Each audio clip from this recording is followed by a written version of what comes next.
Guys, meron palang nagtatattoo session dito sa bahay namin, guys. Gusto ko lang ipakita sa inyo kung ano yung karaniwang ginagawa ng tattoo artist, guys. So, hello guys. Ito pala yung inihanda niya guys. So, hindi pa sila nagsisimula. Ito yung pedal na ginagamit niya guys. At meron siyang plastic nylon na pambalot sa mga wire niya o sa lahat ng mga gamit niya. Meron din siyang power supply. Ang brand ng power supply niya guys ay Aurora. Meron din siyang anesthesia na cream. Ito yung pinapahid bago niya tatuin yung kliyente niya guys. So pamanhid yon. At meron siyang set of mga needles. Halo-halo na yan dyan guys. Merong mga liner at mga shader na din. Ito yung mga inihanda niya. At syempre, hindi mawawala yung petroleum jelly guys. So lahat ng mga tattoo artist gumagamit talaga nito. Kailangan may shaver din para makinis yung balat. Wet wipes. Syempre itong mga solution na to guys. Meron din siyang mga ink guys. Itong machine na coil type.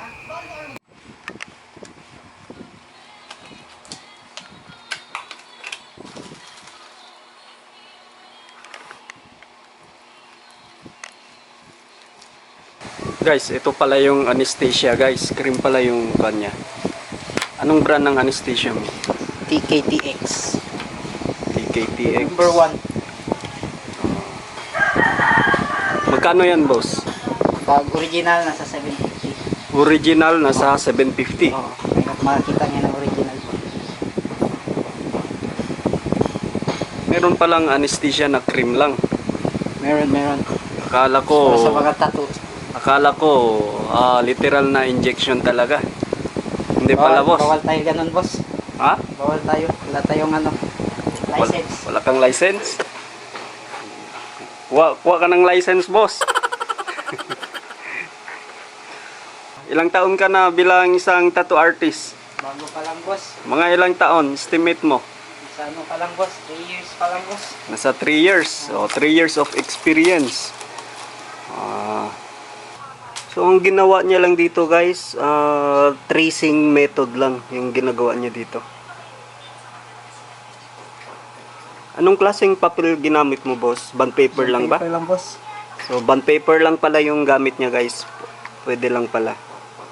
Sa mga beginners dyan, so, mas madali ito, guys. Hindi na kailangan bumili ng mga mamahalin na gamit.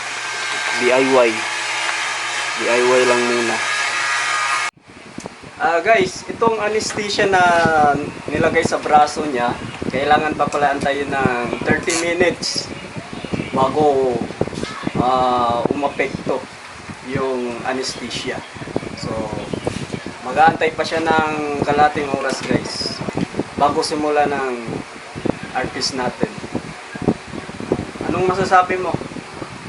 Hintay lang, hintay. Anong antayin mo? Para matapos na itong tato ko, para maganda tingnan. Hello, chick. Hintayin mo na ako dyan sa Sogo. Putang dito. Wala nga sogo dito. Bakit sogo? Walang sogo dito sa Zamboanga. Walang Sogo ka to. Ayun naman kan, yung mani na Sogo na lang. Doon kayo sa kwan. Doon kayo sa country living. Aming kunting doon.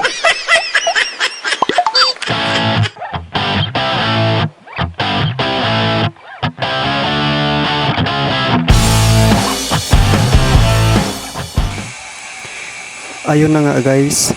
Sinimulan na nila maglagay ng stencils. So bago nilagay yung stencils na yan guys, ay may nilagay pa siyang solution para dumikit yung pattern niya sa balat. So ito yung karaniwang ginagawa ng mga tattoo artists. para may magsilbing guide sa mga design nila. So ito ay accurate talaga guys at napaka mabilis na paraan para ma-trace agad kung ano yung mga design gusto ng kliyente.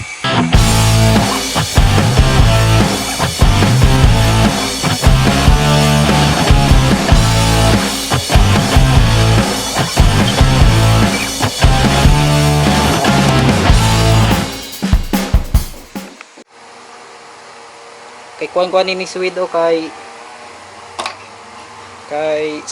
sani? Solar Boy.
Hindi ka din, ayan, tagpugo dahil butang. Oo, ako gana,